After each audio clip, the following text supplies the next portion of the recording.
Puji Tuhan, kita sudah mendengarkan satu pujian yang indah kepada Tuhan. Biarlah Tuhan yang memimpin kehidupan kita, supaya kita bisa memahami kehendak Tuhan dengan benar di dalam hidup kita. Puji Tuhan, kita akan belajar bersama-sama firman Tuhan pada saat ini. Dengan judul firman Tuhan adalah gagal paham.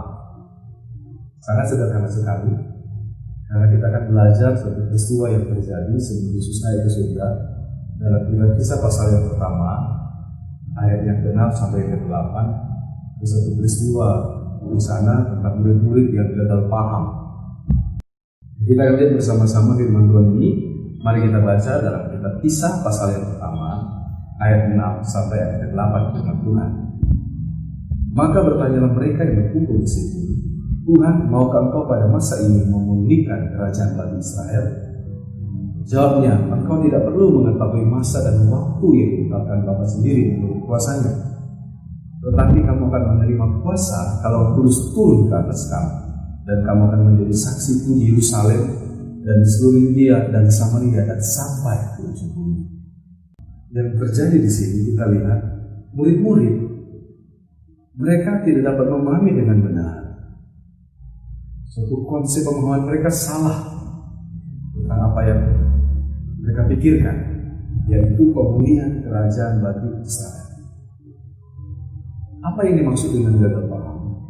Gagal paham adalah tidak dapat memahami dengan benar suatu hal atau kejadian. Hal ini disebabkan konsep dan pemahaman yang salah tentang hal atau peristiwa tersebut. Jadi murid-murid mereka salah memahami tentang pemulihan kerajaan bagi Israel. Mereka berpikir tentang kerajaan duniawi karena mereka adalah orang yang bergaduh. Mereka menginginkan kerajaan mereka Israel itu dipulihkan. Mumpung Tuhan Yesus belum kembali ke surga, mungkin itu pikiran mereka. Karena firman Tuhan sudah menubuatkan bahwa Mesias akan datang dan Mesias akan memulihkan kerajaan bagi Israel. Nah, Yesus adalah Mesias. Sejak Yesus melayani dan sampai pada saat terakhir dia akan naik ke surga, belum terjadi pemulihan bagi kerajaan Israel. Sehingga mereka datang kepada Tuhan Yesus dan meminta bersama-sama kepada Tuhan. Sangat menarik sekali apa yang akan kita pelajari di sini bersama-sama. Dan semoga ketika kita belajar firman Tuhan, saya berdoa Anda memahami tentang bagaimana meminta kepada Tuhan dengan benar dan apa yang sebenarnya harus kita lakukan di dalam hidup kita ini. Kita lihat dalam ayat yang ke-6, firman Tuhan katakan begini. Maka bertanyalah mereka yang berkumpul di situ, Tuhan, maukah Engkau pada masa ini memulihkan kerajaan bagi Israel? Menarik sekali Alkitab katakan begini kepada mereka. Alkitab katakan begini. Bertanyalah mereka. Itu artinya semua murid sepakat bersama-sama dalam satu tujuan datang kepada Tuhan Yesus. Mereka meminta satu hal. Saya ulangi lagi. Semua murid sepakat bersama-sama datang kepada Tuhan Yesus. Mereka meminta hanya satu hal, satu tujuan, yaitu supaya pemulihan terhadap Israel itu terjadi di masa mereka. Mereka sepakat meminta hal yang sama, tetapi permintaan yang mereka minta itu tidak tepat. Tuhan menjawab kepada mereka sepertinya kalau kita membaca di ayat yang ke-7 ke-8, sepertinya jawaban Tuhan tidak seperti yang mereka inginkan. Murid-murid menggunakan apa yang Tuhan ajarkan kepada mereka dicatat oleh Matius dalam Matius pasal 18 ayat 19. Firman Tuhan katakan begini. Dan lagi aku berkata kepadamu, jika dua orang daripadamu di dunia ini sepakat meminta apapun juga, permintaan mereka itu akan dikabulkan oleh Bapakku yang di surga. Perhatikan apa yang firman Tuhan katakan. Jika dua orang daripadamu sepakat meminta, apapun juga permintaan mereka itu akan dikabulkan oleh Bapakku di surga. Murid-murid lebih daripada 2 orang. Bahkan orang-orang yang ada pada masa itu lebih dari 12 orang. Luar biasanya, dengan jumlah yang banyak, mereka bisa sepakat satu tujuan, meminta kepada Tuhan. Datang kepada Yesus dan meminta, Tuhan, Engkau katakan kalau kami sepakat bersama-sama meminta kepadamu, maka itu akan dikabulkan. Sekarang kami semua sudah sepakat.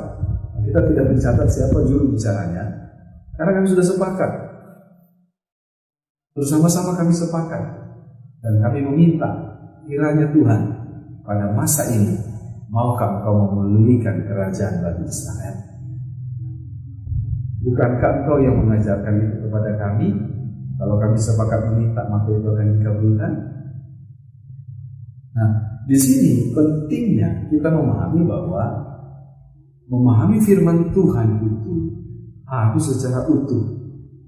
Memahami kehendak Allah itu harus secara utuh. Bukan hanya sebagian-sebagian atau satu bagiannya saja.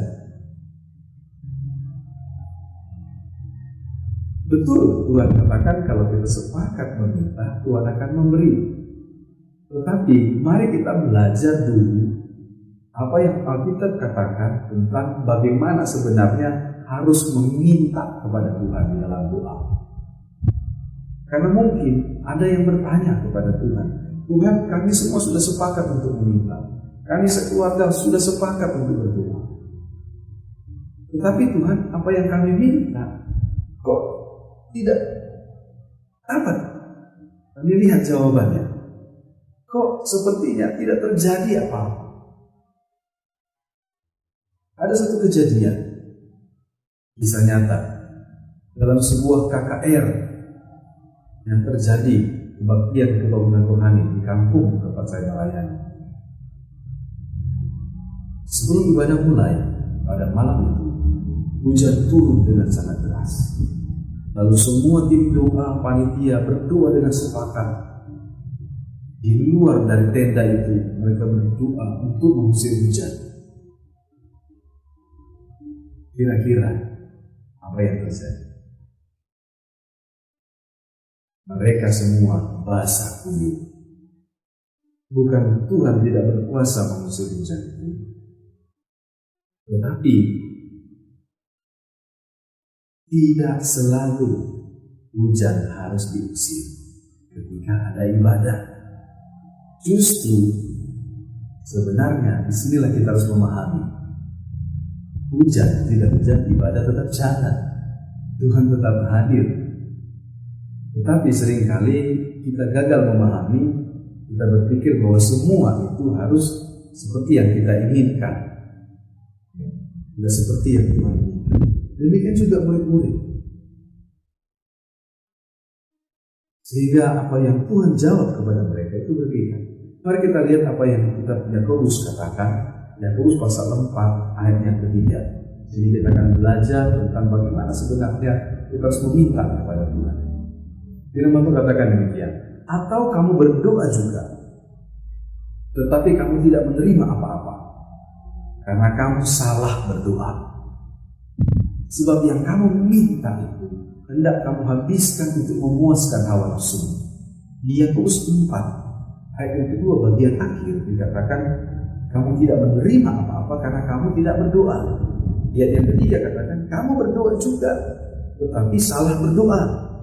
Kedua, doa yang kita minta itu adalah untuk tujuan yang salah.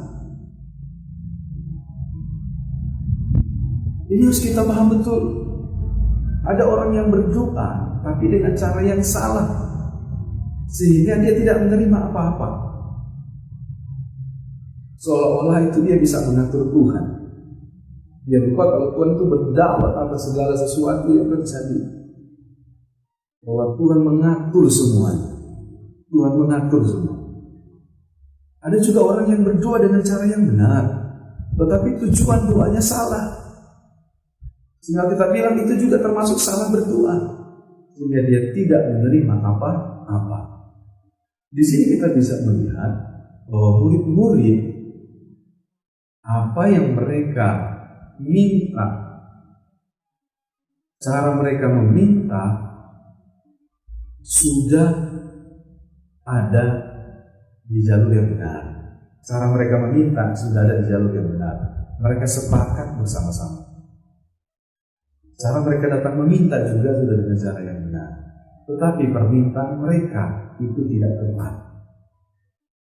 Kenapa saya katakan tidak tepat? Kita baca sekali lagi pertanyaan mereka kepada Tuhan Yesus. Maka bertanyalah mereka yang berkumpul di situ. Tuhan, maukah Engkau pada masa ini memulihkan kerajaan bagi Israel? Mari kita bandingkan dengan Lukas pasal 24 ayat 21 tentang dua orang murid di jalan pergi ke Emmaus.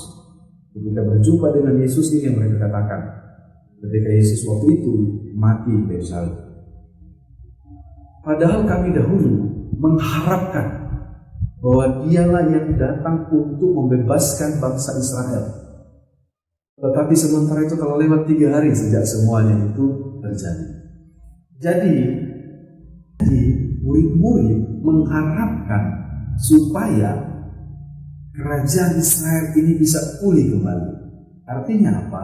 Konsep mereka tentang kerajaan dunia ini belum benar-benar hilang sebagai bangsa yang dijajah. Artinya apa? Mentalitas mereka masih sebagai orang yang dijajah dan belum menjadi mentalitas sebagai warga kerajaan Allah. Pola pikir mereka belum berubah. Sejak ikut Yesus dari pertama sampai akhir ketika Yesus akan naik ke surga, pola pikir mereka tidak berubah. Mereka masih memikirkan ideologi mereka tentang kerajaan Israel. Mereka lupa sejak berita pertama Yesus menyampaikan Injil adalah bertobatlah, kerajaan surga sudah dekat. Konsep yang diperkenalkan Tuhan kepada mereka, kepada orang banyak adalah bukan lagi bicara tentang kerajaan duniawi, tetapi bicara kerajaan surga yang kekal di surga. Banyak orang Kristen seperti ini. Mereka gagal paham dalam hal berdoa kepada Tuhan. Mereka berpikir dengan dia ngotot, dengan dia memaksa Tuhan, dengan dia membuat deadline kepada Tuhan, maka doanya pasti dijawab oleh Tuhan. Tapi Alkitab katakan berdoa dengan cara yang benar, lalu meminta dengan benar untuk tujuan yang benar, sesuai dengan kehendak Tuhan. Seperti yang Tuhan inginkan, bukan kehendak saya, bukan kehendak kita, tetapi kehendak Tuhan. Itu sebabnya Yesus pun mengajarkan kepada kita dalam pergumulannya di Taman Getsemani. Jika dia bergumul berdua di sana, dia katakan, ya Bapa, bukan kehendakku yang terjadi, tetapi kehendakmu yang terjadi. Dari sini kita boleh mengerti bahwa mari kita ketika kita berdoa meminta kepada Tuhan, mintalah dengan cara yang benar, minta dengan benar, juga untuk tujuan yang benar, yaitu untuk kehendak Allah di dalam kita supaya Tuhan dimuliakan. Nah, Tuhan Yesus meluruskan konsep pemahaman murid-murid di sini. Tuhan meluruskan pemahaman mereka. Tuhan katakan begini di ayat yang ke-7, Kisah Para Rasul pasal pertama ayat yang ke-7. Engkau tidak perlu mengetahui masa dan waktu yang ditetapkan Bapa sendiri menurut kuasanya. Artinya apa? Yang pertama, masalah waktu adalah waktunya Tuhan, dan itu bukan urusan kita kapan saatnya. Betul firman Tuhan katakan pemulihan kerajaan Israel itu pasti terjadi, dan itu akan terjadi karena itu merupakan salah satu tanda kedatangan Tuhan Yesus pada kali yang kedua. Nah, di sini kita melihat perlunya murid-murid untuk diluruskan pemikiran mereka soal ini. Dalam terjemahan yang lain, Di dalam Alkitab kita dikeluarkan oleh LAI, namanya terjemahan versi mudah dibaca, sangat jelas sekali disampaikan di sana dalam kitab Kisah Para Rasul pertama ayat ke-7. Dia berkata kepada mereka, kamu tidak perlu mengetahui tanggal atau waktunya. Bapa yang menetapkannya menurut haknya sendiri. Jadi kita tidak perlu tahu tanggal atau waktu. Bapa yang menetapkan semua menurut haknya sendiri. Otoritas Bapa, kedaulatan Bapa. Bicara masa pemulihan orang Israel dan konsep oleh murid-murid, tidak perlu tahu sekarang, besok atau nanti. Yang perlu mereka tahu satu hal, itu adalah sebuah kepastian. Itu pasti terjadi. Nah, bagi kita, apa maksud firman Tuhan ini? Ketika kita meminta sesuatu, Tuhan menjawab seperti ini. Waktunya bukan waktunya engkau, hai anakku sayang. Waktunya adalah waktuku. Karena aku tahu yang kulakukan. Aku tahu apa yang sedang kukerjakan. Dan kamu perlu tahu bahwa apa yang kukerjakan di dalam waktu ini, yang rahasia bagi kamu, bukanlah rancangan kecelakaan, tetapi hari esok yang penuh dengan harapan. Mari kita baca firman Tuhan. Yeremia pasal 29 ayat 11. Sebab aku ini mengetahui rancangan-rancangan apa yang ada padaku mengenai kamu. Demikianlah firman Tuhan, yaitu rancangan damai sejahtera dan bukan rancangan kecelakaan, untuk memberikan kepadamu hari depan yang penuh harapan. Amin. Puji Tuhan. Mari bersyukur kepada Tuhan. Kalau doamu belum dijawab, kalau apa yang kau minta sepertinya beda jawaban Tuhan di dalam hidup. Tuhan tahu yang terbaik. Waktu Tuhan adalah yang terbaik. Manusia seringkali ingin mengetahui waktunya Tuhan. Dan itu bukanlah hak kita, kata firman Tuhan. Atau kalau bisa dipertegas di sini adalah bukan urusan kita untuk mengetahui. Alkitab mengatakan itu adalah haknya Tuhan, kedaulatannya Tuhan, tidak bisa diganggu-gugat. Tetapi waktu Tuhan adalah saat yang terbaik dalam pemandangan Tuhan bagi kita anak-anaknya.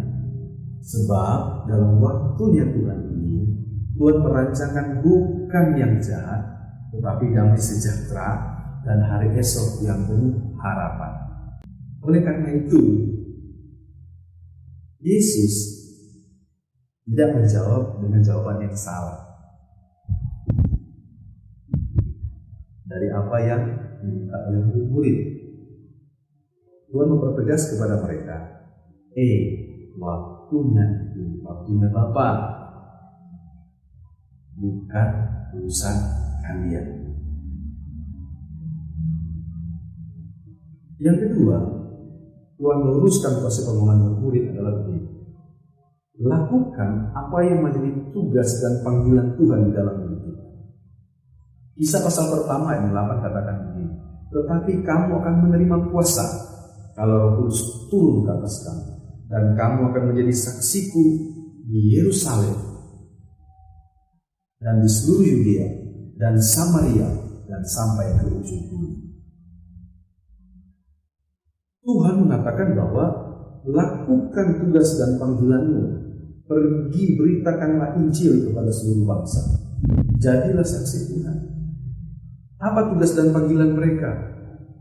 Pertama, memberitakan Injil Kerajaan Allah sebagai saksi Kristus sampai ke ujung bumi. Matius pasal 28 ayat 19 sampai 20. Karena itu pergilah, jadikanlah semua bangsa muridku, dan baptislah mereka dalam nama Bapa dan Anak dan Roh Kudus. Dan ajarlah mereka melakukan segala sesuatu yang telah kuperintahkan kepadamu. Dan ketahuilah, aku menyertai kamu senantiasa sampai kepada akhir zaman. Lakukan tugas dan panggilanmu, yaitu beritakanlah Injil sebagai saksi Tuhan, sebagai saksi Kristus sampai ke ujung bumi.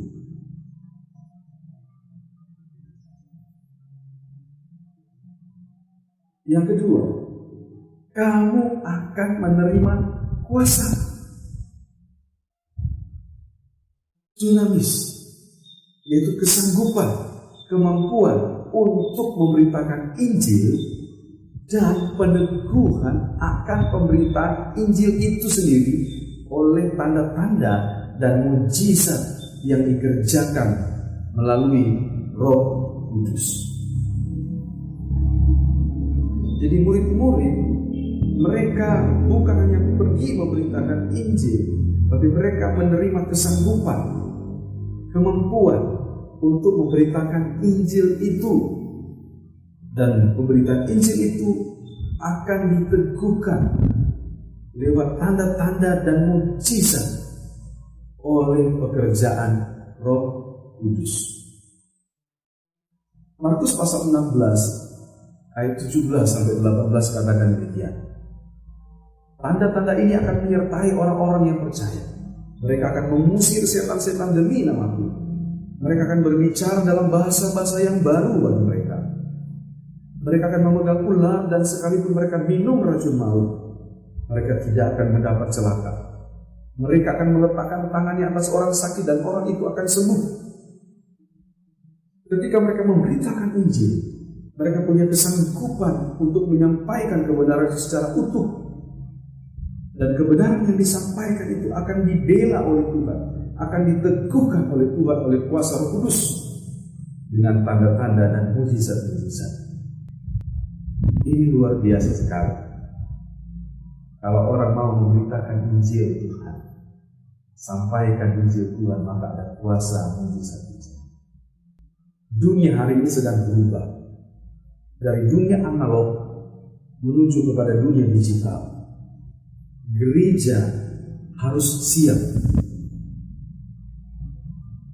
Harus siap. Kita menuju kepada hal-hal yang baru sekarang, di mana semua akan dikerjakan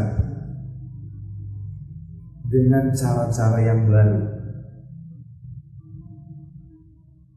bukan lagi dengan cara-cara yang analog, yang biasa. Ada dua hal yang menarik di sini adalah dunia yang sedang berubah ini menjadi dunia yang digital, maka gereja diberi kesempatan seluas-luasnya untuk memberitakan Injil sampai ke ujung bumi. Cukup dengan media video yang ada, Anda bisa berkhotbah sampai ke Timur Tengah. Orang-orang dapat mendengarkan Injil yang disampaikan. Dunia sedang berubah, tetapi risiko yang terjadi juga adalah tantangan yang besar bagi gereja, di mana gereja orang percaya mendapat serangan yang bukan lagi yang biasa-biasa. Musuh kita sekarang adalah dunia digital yang bisa mengubah pola pikir anak-anak muda kita menjadi anak-anak Tuhan, anak-anak yang tidak takut kepada Tuhan. Dia dapat mengubah pola pikir anak-anak muda kita menjadi tidak takut lagi kepada Tuhan. Gereja akan menjadi hal yang kuno.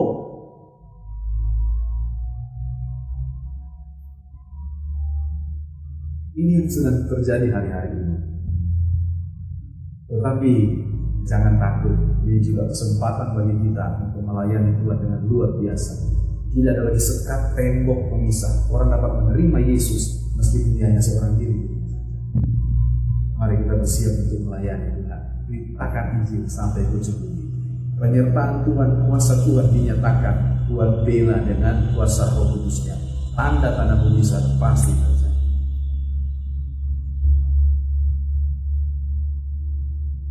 Oleh karena itu,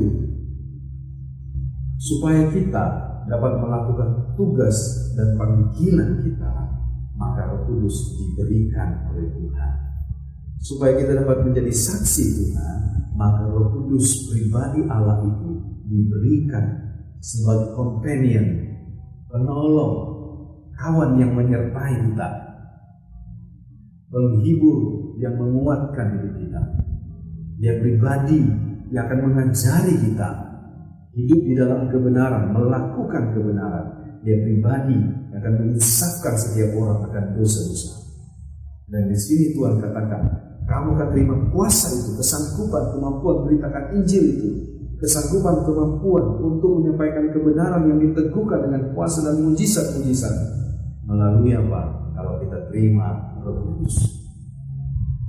Keluarga Maranatha dimanapun Anda berada, anak-anak dimanapun Anda berada, kita bukan seperti para murid yang sedang menanti-nanti selama 10 hari Roh Kudus dicurahkan. Ingat, Roh Kudus sudah diberikan, Roh Kudus sudah dicurahkan.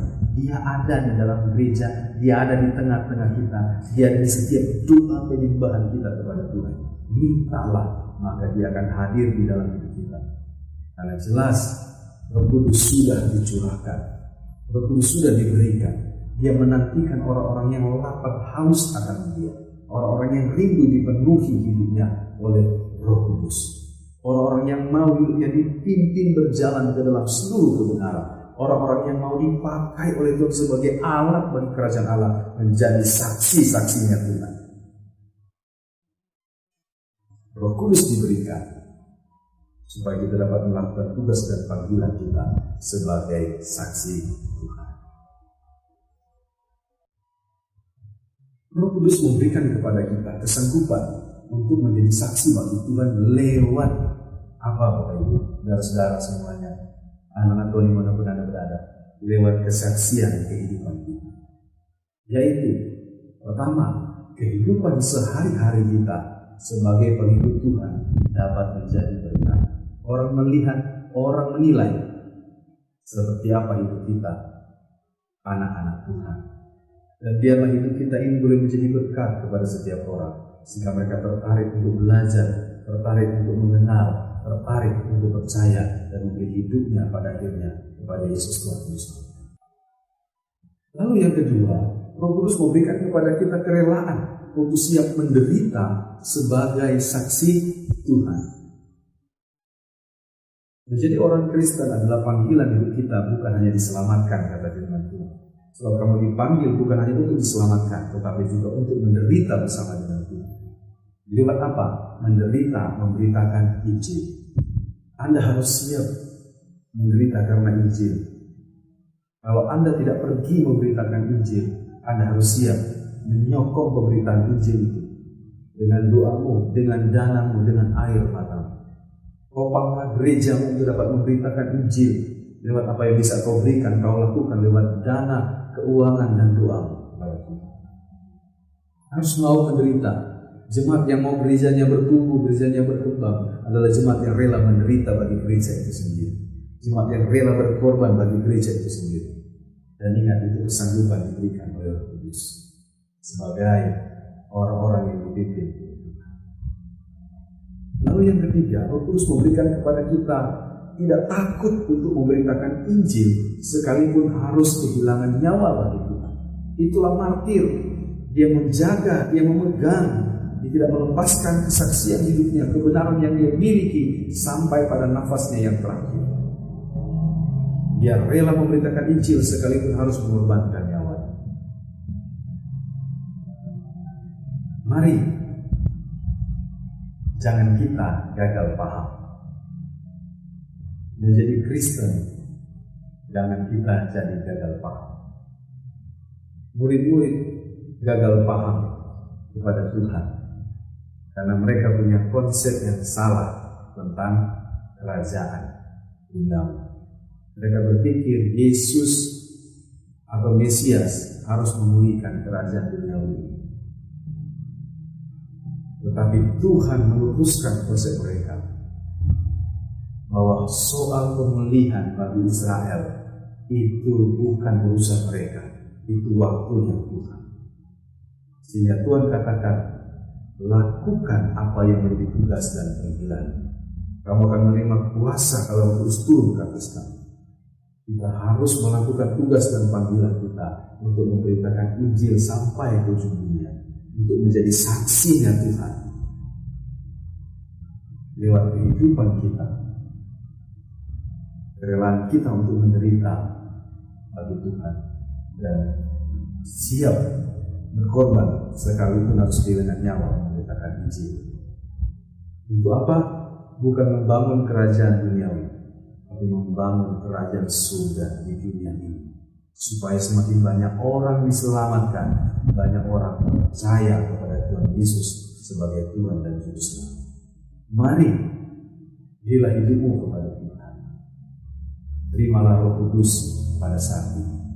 Ketika kau berdoa kepada Tuhan, terimalah Roh Kudus. Biar hidupmu diberkati, hidupmu dipimpin oleh Tuhan, atau menjadi alat yang berguna di tangan Tuhan.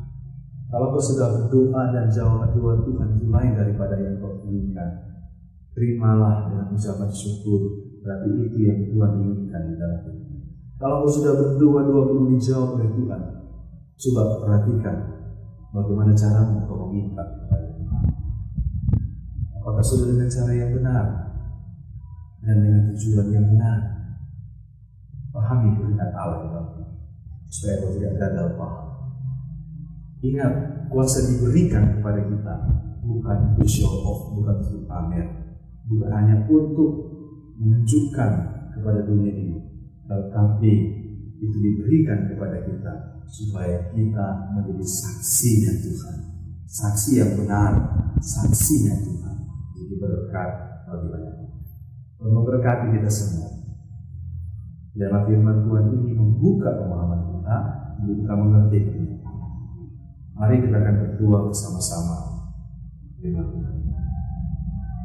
Kami bersyukur buat firman Tuhan yang sudah kami dengarkan. Kami berterima kasih untuk kemurahan Tuhan. Pujilah Engkau kekal sampai selama-lamanya. Sungguh Engkau baik, Engkau sangat baik di dalam kita. Pujilah nama-Mu ya Tuhan. Kami bersyukur, kami berterima kasih.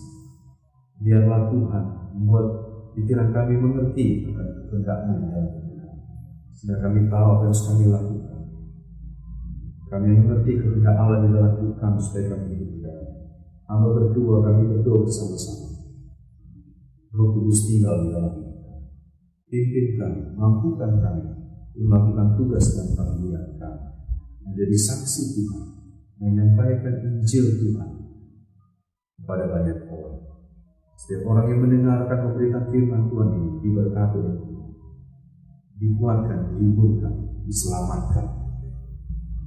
Diberkatilah bangsa dan negara kami, diberkatilah presiden, wakil presiden, menteri-menteri yang ada, aparat-aparat negara yang ada, dari pusat, daerah, bahkan sampai desa-desa. Diberkatilah hamba-hamba-Mu, umat-umat, dan melindungi kami semua, menyelamatkan kami semua di dalam tangan perlindungan dari apa yang terjadi di bangsa.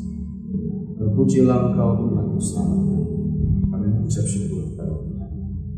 Dan kiranya roh, jiwa dan tubuh kami terpelihara sempurna sampai pada hari Maranatha. Kami masuk dalam kemuliaan kami, tidak bercacat celah, berjumpa dengan Yesus Tuhan Yesus. Dan kiranya anugerah dan sejahtera dari Allah Bapa kami terima di dalam Tuhan kami Yesus Kristus, penglihatan yang sempurna oleh Roh Kudus tinggal dalam hidup kami, memimpin, memelihara, menuntun hidup kami, dan hidup di dalam kebenaran Tuhan, menjadi berkat kemanapun kami pergi. Kami terima berkat Tuhan, kami mengucap syukur dalam nama Yesus. Amin.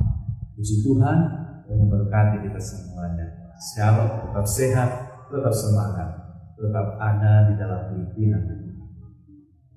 Amin.